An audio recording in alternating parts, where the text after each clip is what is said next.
Welcome to A edu और ए edu के हमारे इस यूट्यूब चैनल में आप सभी का स्वागत है।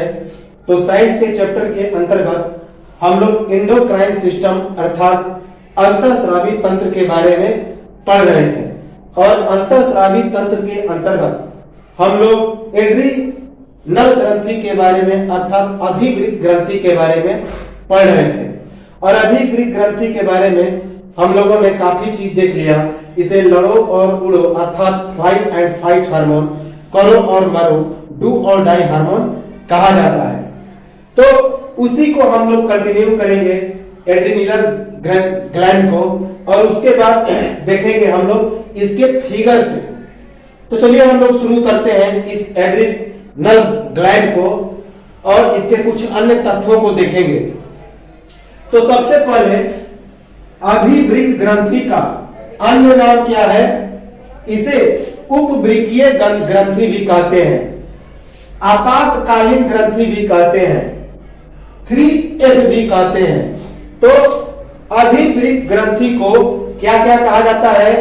3F उपवृक्कीय ग्रंथि, क्योंकि यह वृक्क अर्थात गुर्दा के ठीक ऊपर रहता है। आपातकालीन ग्रंथि भी कहा जाता है, इमरजेंसी ग्लैंड कहा जाता है, क्योंकि हमने बताया था कि यह संकट के समय अधिक काम करता है। क्यों?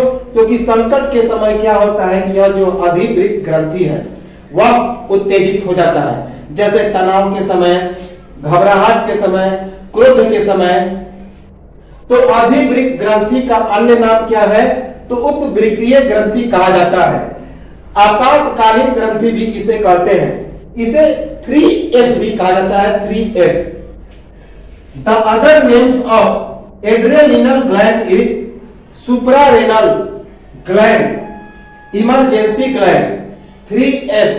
So the other names of adrenal gland is suprarenal gland, emergency gland, 3F etc.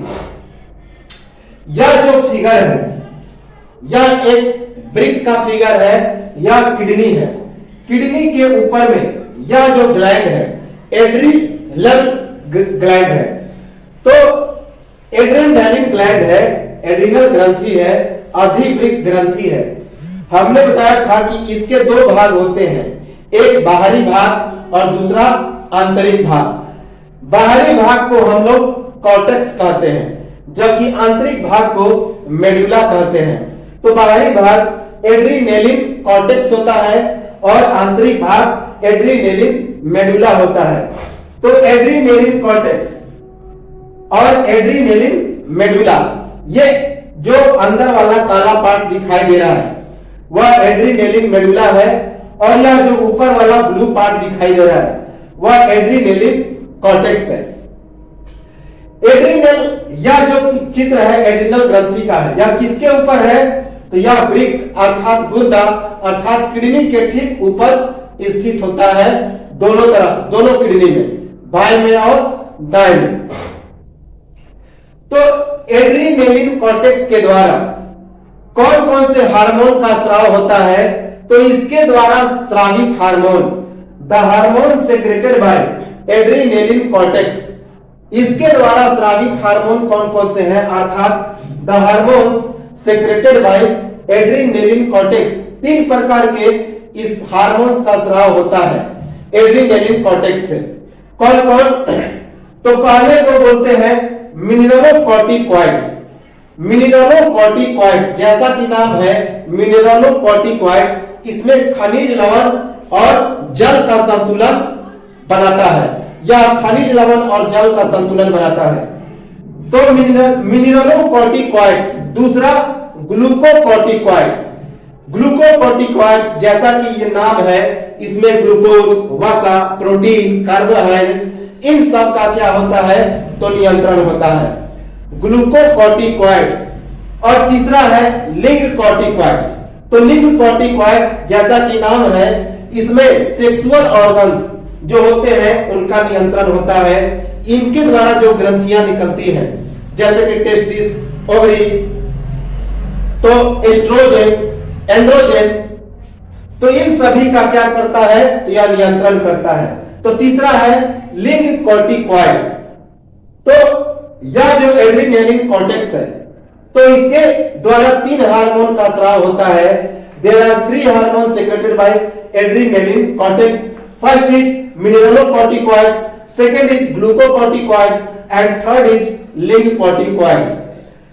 और मिनरलोकॉर्टिकॉइड्स को हम लोग एल्डोस्टेरोन भी कहते हैं। तो मिनरलोकॉर्टिकॉइड्स को हम लोग क्या कहते हैं? एल्डोस्टेरोन भी कहते हैं। हमने बताया था कि एल्डोस्टेरोन और एपिनेफ्राइन, तो एल्डोस्टेरोन और एपिनेफ्राइन यही 2 इंपॉर्टेंट हैं इनके हार्मोन्स।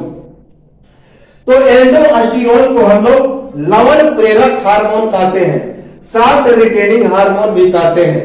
लवण प्रेरक हार्मोन या फिर साल्ट रिटेनिंग हार्मोन, क्योंकि यह लवण को क्या करता है? नियंत्रित करता है। साल्ट को क्या करता है? तो कंट्रोल करता है। उसके बाद यह जो हमारा ग्लूकोकॉर्टिकॉइड्स है, ग्लूकोकॉर्टिकॉइड्स के 2 पार्ट, एक है कॉर्टिसोल और दूसरा है कॉर्टिसोन। तो कॉर्टिसोल और कॉर्टिसोन, तो ग्लूकोकॉर्टिकॉइड्स के अंतर्गत भी 2 हार्मोन का स्राव होता है। एक को बोलते हैं कॉर्टिसोल और दूसरे को बोलते हैं कॉर्टिसोल। कॉर्टिसोल और कॉर्टिसोल। तो तीसरा जो है लिंक कॉर्टिकॉइड्स, वह 3 प्रकार के हार्मोन्सों का स्राव करता है। लिंक कॉर्टिकॉइड्स के अंतर्गत 3 प्रकार के हार्मोन्स का स्राव होता है। पहला है एंड्रोजन, पहले का नाम है एंड्रोजन, जिसे टेस्टोस्टेरोन भी कहा जाता है। तो एंड्रोजन को टेस्टोस्टेरोन भी कहा जाता है। यह नर हार्मोन है, अर्थात यह मेल हार्मोन है। यह केवल मेल में पाया जाता है।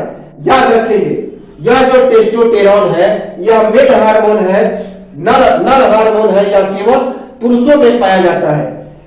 दूसरा जो है एस्ट्रोजन और तीसरा है प्रोजेस्टेरॉन। तो एस्ट्रोजन और प्रोजेस्टेरॉन, यह दोनों जो हार्मोन्स है वे मादा हार्मोन्स है, अर्थात ये फीमेल हार्मोन्स है। तो एस्ट्रोजन और प्रोजेस्टेरॉन ये दोनों क्या है? तो मादा हार्मोन अर्थात फीमेल हार्मोन्स है।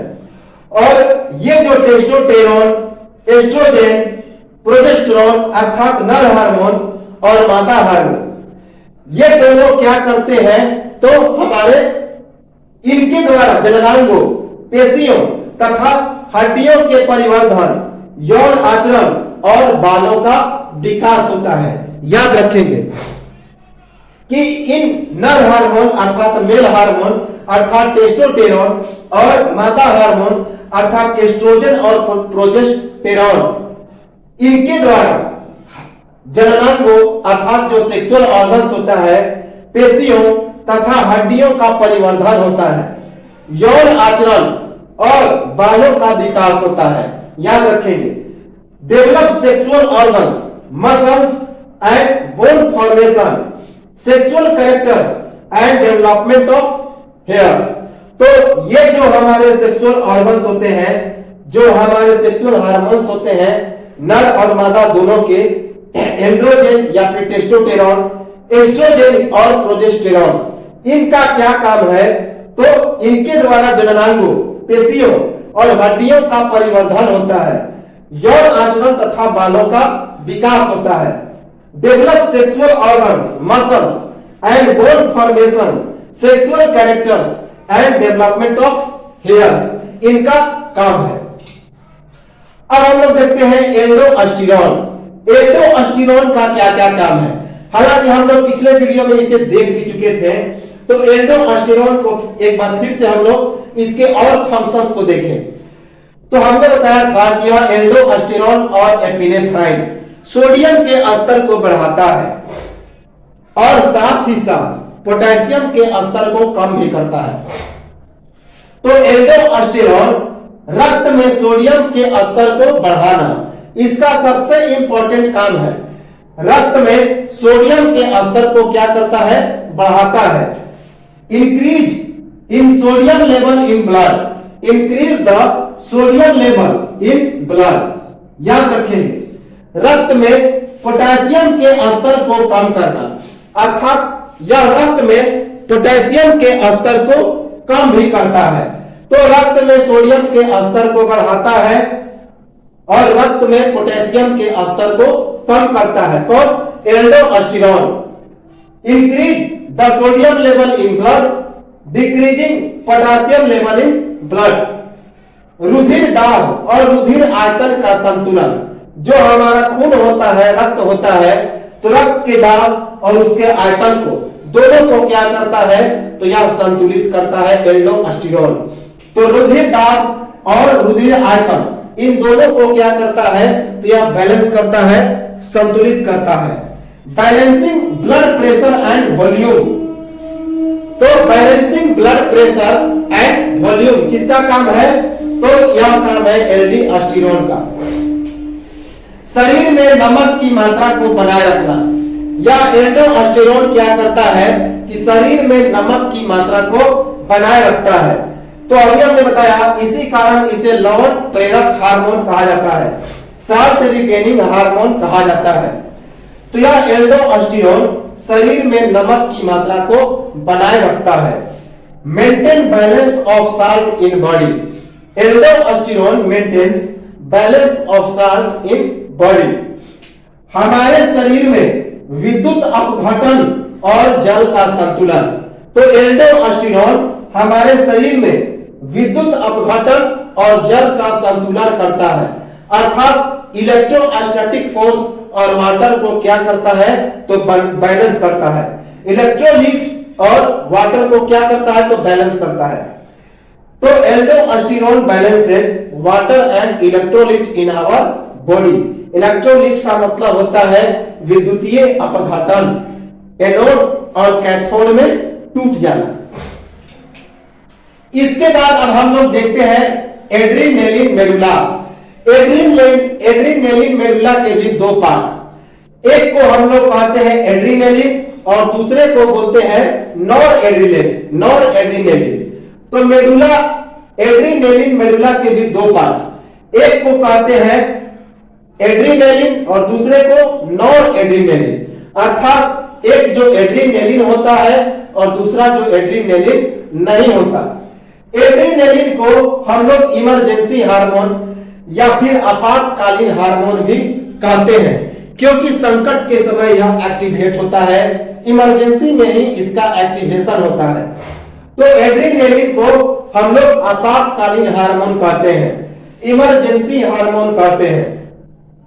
और इसी का एक पार्ट है, इसी को हम लोग कभी कभी एपिनेफ्रिन भी कहते हैं। तो वास्तव में एड्रीनेलिन ही एपिनेफ्राइन कहा जाता है। तो मेडुला का एपिनेफ्राइन और कॉर्टेक्स का एल्डोस्टेरोन, यही दोनों सबसे इंपॉर्टेंट है।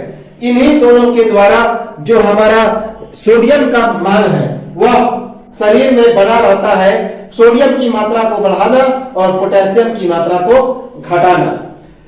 तो एड्रीनेलिन को हम लोग एपिनेफ्राइन भी कहते हैं। दूसरा है नॉर एड्रीनेलिन, नॉर एड्रीनेलिन को नॉर एपिनेफ्राइन भी कहते हैं, नॉर एड्रीनेलिन को नॉर एपिनेफ्राइन भी कहते हैं। तो एड्रीनेलिन या फिर एपिनेफ्राइन को आपातकालीन हार्मोन कहा जाता है, इमरजेंसी हार्मोन कहा जाता है। क्यों? क्योंकि ये चीजें हमने पढ़ ली थी, क्योंकि उत्तेजना, डर, घबराहट, क्रोध तथा मानसिक तनाव में ये क्रियाशील होते हैं। ये जो एड्रीनेलिन हार्मोन है आपातकालीन हार्मोन है। उत्तेजना, डर, घबराहट, क्रोध तथा मानसिक तनाव में ये क्रियाशील होते हैं। तो इसी कारण इसे आपातकालीन हार्मोन या इमरजेंसी हार्मोन कहा जाता है। तो एपिनेफ्राइन और adrenaline hormone activate in excitement, fear, angry and mentally tension. तो एड्रेनालिन और epinephrine hormone activates in excitement, fear, angry and mentally tension. इसे लड़ो तथा उड़ो की संज्ञा, हमने बताया था कि इसे ही लड़ो और उड़ो की संज्ञा दी जाता है, डू और डाई भी कहा जाता है, करो या फिर मरो। अब सवाल उठता है कि इसे लड़ो या उड़ो क्यों कहते हैं? जैसे कि अचानक से कोई पागल कुत्ता हमारे सामने आकर हमें भौंकने लगे और काटने की कोशिश करे, तो उस समय यह एपिनेफ्राइन हार्मोन या फिर एड्रेनलिन हार्मोन एक्टिवेट होगा। वह प्रयास करेगा, हमको सूचना देगा कि या तो आप कुत्ते से लड़िए या फिर वहां से उड़ जाइए अर्थात भाग जाइए। तो इसी कारण इसे लड़ो और उड़ो की संज्ञा दी जाती है। इसे फ्लाई एंड फाइट कहा जाता है, फ्लाई एंड फाइट हार्मोन कहा जाता है। तो एपिनेफ्राइन हार्मोन या एड्रेनलिन हार्मोन को लड़ो तथा उड़ो की संज्ञा दी जाती है, fly and fight. It is also called flight and fight hormone. तो adrenaline hormone is also called flight and fight hormone. इसके अब हम लोग आते हैं नॉरएपिनेफ्राइन। नॉरएपिनेफ्राइन का क्या काम है? तो नॉरएपिनेफ्राइन का क्या काम है? तो इसके प्रभाव से त्वचा, उत्सर्जन तंत्र, जनन तंत्र तथा पाचन तंत्र आदि अंगों में रक्त का संचार कम हो जाता है। तो नॉरएपिनेफ्राइन के द्वारा त्वचा, उत्सर्जन तंत्र, जनन तंत्र तथा पाचन तंत्र इन सभी अंगों में जो रक्त का संचार है, ब्लड का सर्कुलेशन है, वह कम हो जाता है।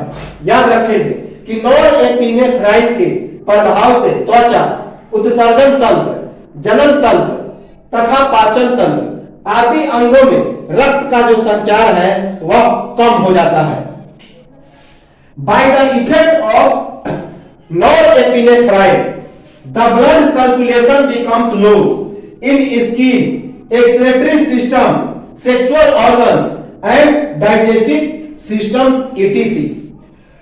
By the effect of norepinephrine, the blood circulation becomes low in skin, excretory system, sexual organs, and digestive system, etc.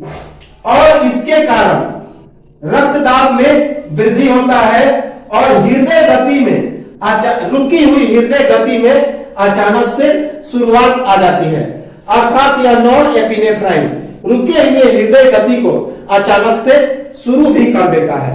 तो याद रखेंगे मोस्ट इंपॉर्टेंट कि नॉरएपिनेफ्राइन के द्वारा त्वचा, उत्सर्जन तंत्र, जनन तंत्र तथा पाचन तंत्र आदि अंगों में रक्त का संचार कम हो जाता है और इसके कारण रक्त दाब में वृद्धि हो जाती है। साथ ही साथ रुकी हुई हृदय गति में अचानक से शुरुआत हो जाती है, रुकी हुई हृदय गति अचानक से शुरू हो जाती है। By the effect of norepinephrine, the blood circulation becomes low in skin, excretory system, sexual organs, and digestive system, etc. And blood, due to this effect, blood pressure becomes high, and it starts stop heartbeat suddenly. It starts stop heartbeats suddenly. तो यह तो था हमारा नॉरएपिनेफ्राइन और epinephrine. अब हम लोग कुछ इंपॉर्टेंट फैक्ट पर आते हैं। ग्लूकोकॉर्टिकॉइड्स, ग्लूकोकॉर्टिकॉइड्स का मुख्य काम क्या है? तो कार्बोहाइड्रेट, वसा और प्रोटीन का उपापचय। तो ग्लूकोकॉर्टिकॉइड्स का मुख्य काम है कार्बोहाइड्रेट, वसा और प्रोटीन का उपापचय, अर्थात इन सब का मेटाबॉलिज्म करता है।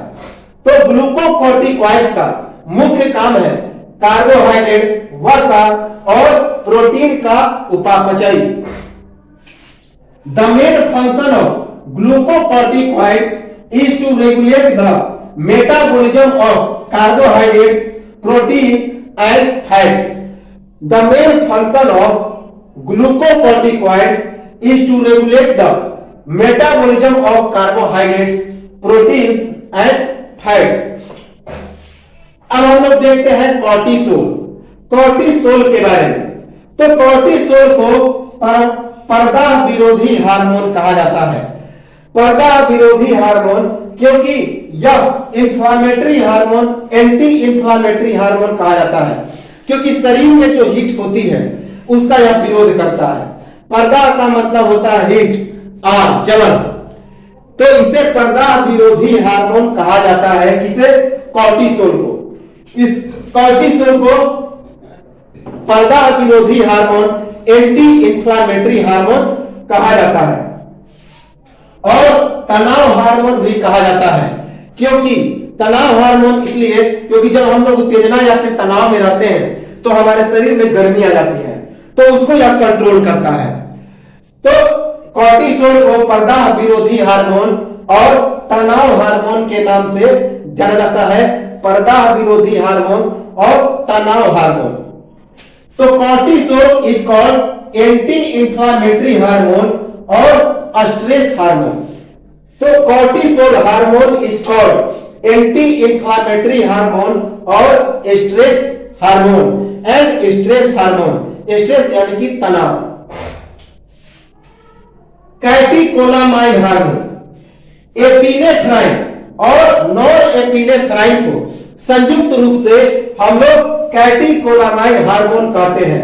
अर्थात यह जो मेडुला है, मेडुला को ही हम लोग कैटेकोलामाइन के नाम से भी जानते हैं। तो एपिनेफ्राइन और नॉर एपिनेफ्राइन, इन दोनों को संयुक्त रूप से कैटेकोलामाइन हार्मोन कहा जाता है। या फिर पूछा जाएगा कि मेडुला का नाम क्या है, तो कैटेकोलामाइन हार्मोन। और इसी मेडुला के पार्ट है एपिनेफ्राइन और नॉर एपिनेफ्राइन। तो कैटेकोलामाइन हार्मोन को संयुक्त रूप से एपिनेफ्राइन और नॉर एपिनेफ्राइन हार्मोन को संयुक्त रूप से कैटेकोलामाइन हार्मोन कहा जाता है। तो catecholamine hormone is epinephrine and nor epinephrine. Catecholamine hormone is the combination of epinephrine and nor epinephrine. अब हम लोग एडिशंस रोग के बारे में देखें। तो पिछले वीडियो में हम लोगों ने एडिशंस रोग के बारे में देख लिया था। तो एडिशंस रोग के बारे में और क्या क्या लक्षण है और कैसे होता है, इसके बारे में हम लोग देखें कि एल्डोस्टेरोन की कमी से सबसे इंपॉर्टेंट, ये पिछले वीडियो में भी हमने बताया था कि एल्डोस्टेरोन की कमी से एडिशंस नामक रोग होता है। त्वचा में झुर्रियां पड़ जाती हैं, उसका रंग कांसे के समान हो जाता है। तो एडिशंस रोग एल्डोस्टेरोन की कमी से होता है। कार्बोहाइड्रेट के उपापचय पर इसका सबसे विपरीत प्रभाव पड़ता है। त्वचा का रंग कांस के जैसा हो जाता है। याद रखेंगे, ब्रॉन्ज की तरह हो जाता है।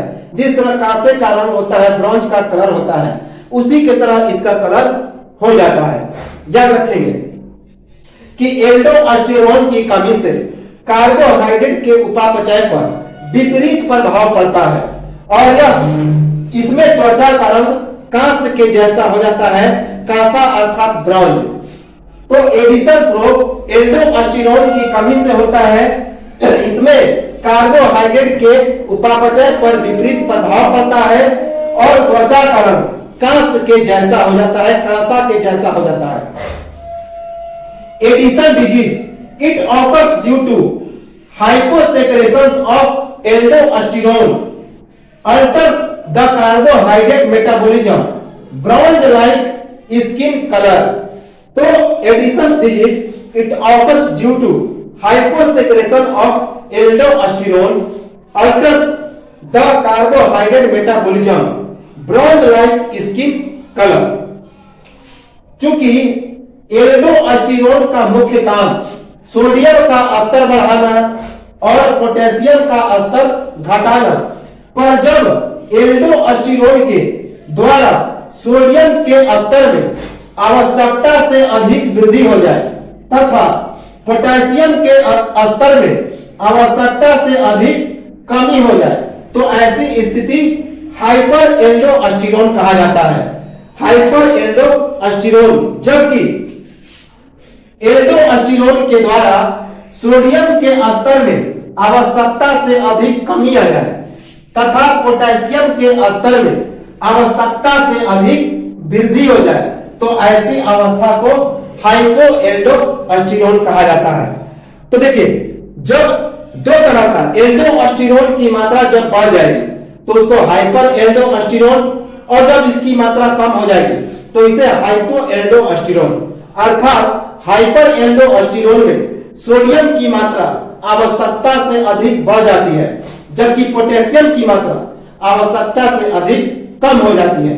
जबकि तो इसे हाइपर एल्डोस्टेरोन कहते हैं।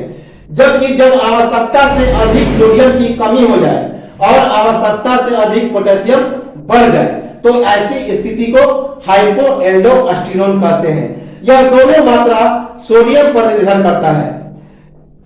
Since the main function of aldosterone is to increase the level of sodium and decrease the level of potassium, but when the level of sodium increases and the level of potassium decreases, then the requirement, then this situation is called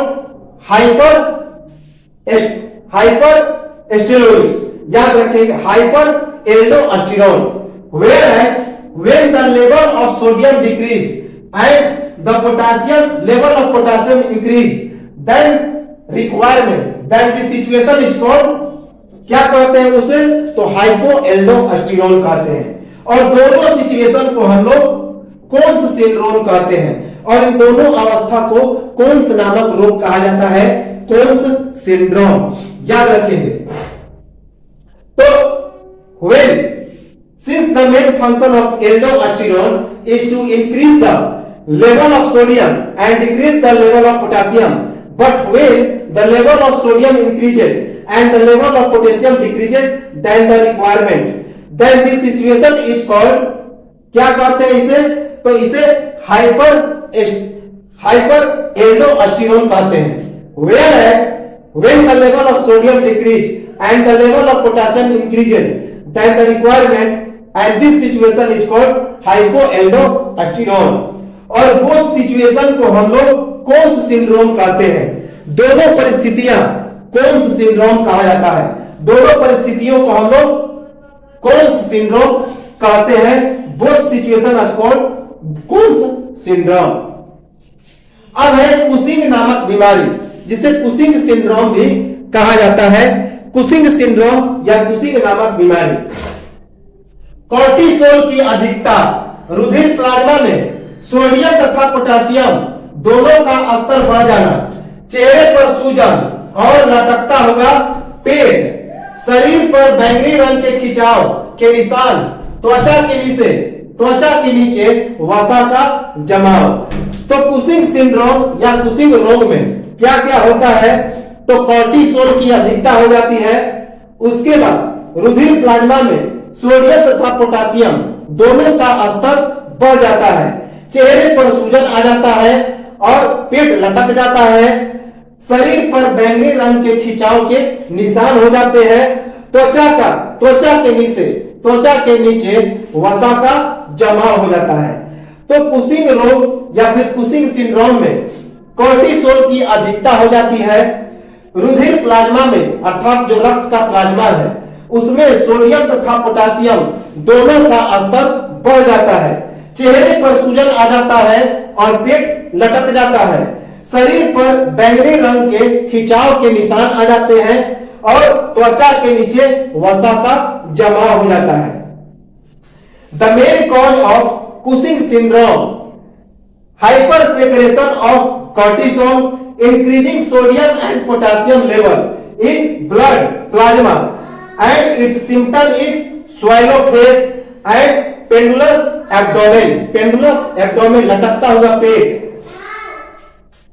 purple scratch marks on the body, accumulations of fats under skin। तो the main cause of Cushing syndrome, hypersecretion of cortisol, increasing sodium and potassium level in blood plasma, and its symptoms are swollen face and pendulous abdomen, purple scratch marks on the body, accumulations of fats under skin। Addison's रोग के क्या कारण है, तो editions रोग का कारण है सोडियम की अधिकता तथा पोटेशियम की कमी। तो यदि हाइपर एल्डोस्टेरोन की समस्या आ जाए, हाइपर एल्डोस्टेरोन की समस्या आती है अर्थात सोडियम की अधिकता हो जाती है और पोटेशियम की आवश्यकता से कमी हो जाती है, तो एडिशन रोग उसी कारण होते हैं। तो एडिशन रोग का कारण है सोडियम की आवश्यकता से अधिकता, जबकि पोटेशियम की आवश्यकता से अधिक कम। The cause of Addison disease, excess of sodium and lack of potassium in our body. So the cause of Addison's disease are excess of sodium and lack of potassium in our body. स्त्रियों में adrenal विरलिज्म रोग के लक्षण चेहरे पर दाढ़ी और मूंछों का आना, आवाज मोटा हो जाना, बांझपन उत्पन्न होना और पुरुषों में स्त्रियों के समान जो लक्षण होते हैं उसे गायनेकोमेस्टिका कहा जाता है।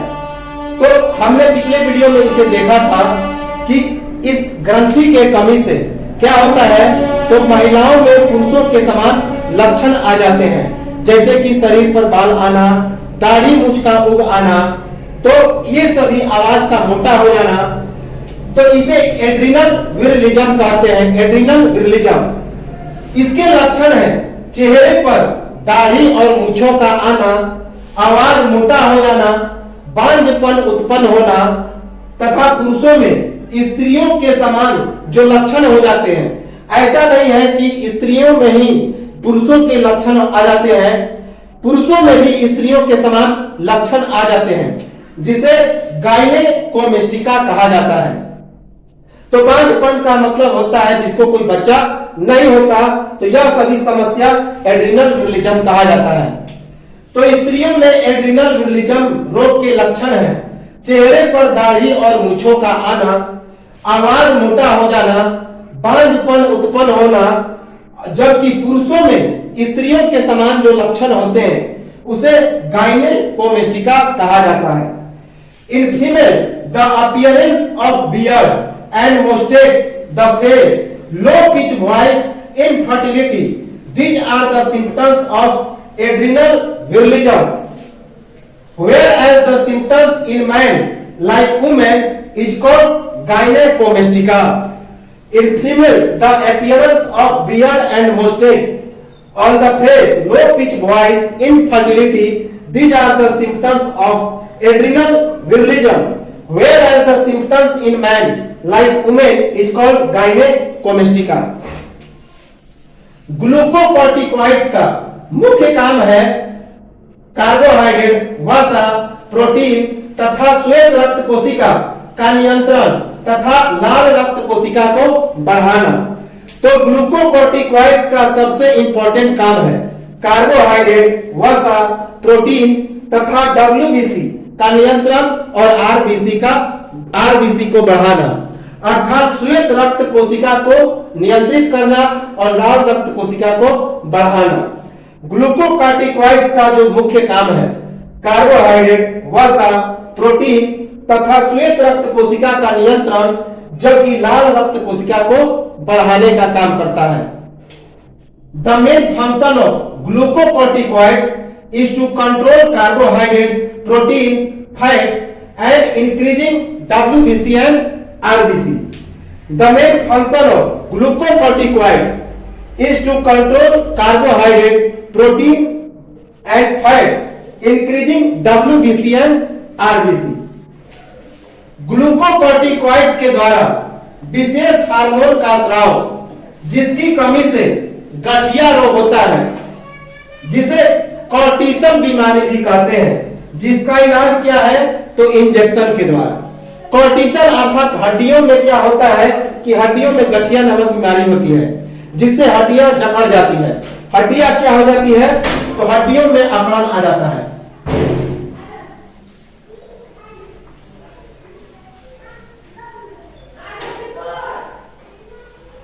तो the ग्लूकोकॉइड्स secretes a special hormone and due to lack of this hormone cortisol disease or bone disease occurs and its treatment is injection.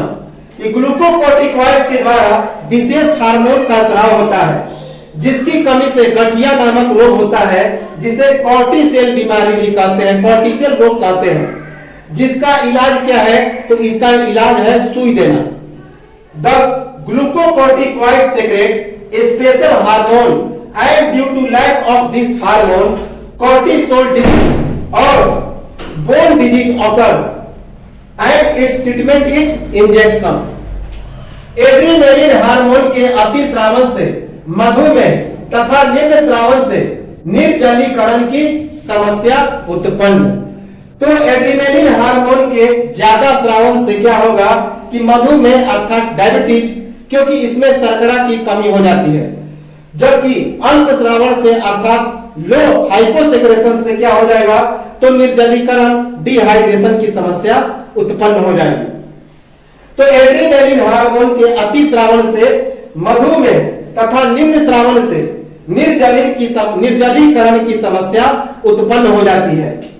Bye hypersecretion of adrenaline diabetes and hyposecretion of adrenaline dehydration. तो by hypersecretion of adrenaline occurs diabetes and by hyposecretion of adrenaline occurs dehydration निर्जलीकरण। तो यह तो था अधिवृक्क ग्रंथि adrenal gland. अगले video में एड्रेनल ग्लैंड के थोड़े से फैक्ट को देखेंगे। इसके बाद हम लोग देखेंगे थाइमस और ब्रिसल को, टेस्टिस और ओवेरी को। तो उसके बाद यह एंडोक्राइन सिस्टम खत्म हो जाएगा और उसके बाद कुछ और फैक्ट है उसको देखेंगे और पूरा डिटेल में इस अंतःस्रावी तंत्र को हम लोग समाप्त करेंगे। तो एक स्क्रीनशॉट में मिलेंगे हम लोग अगले वीडियो में, और तब तक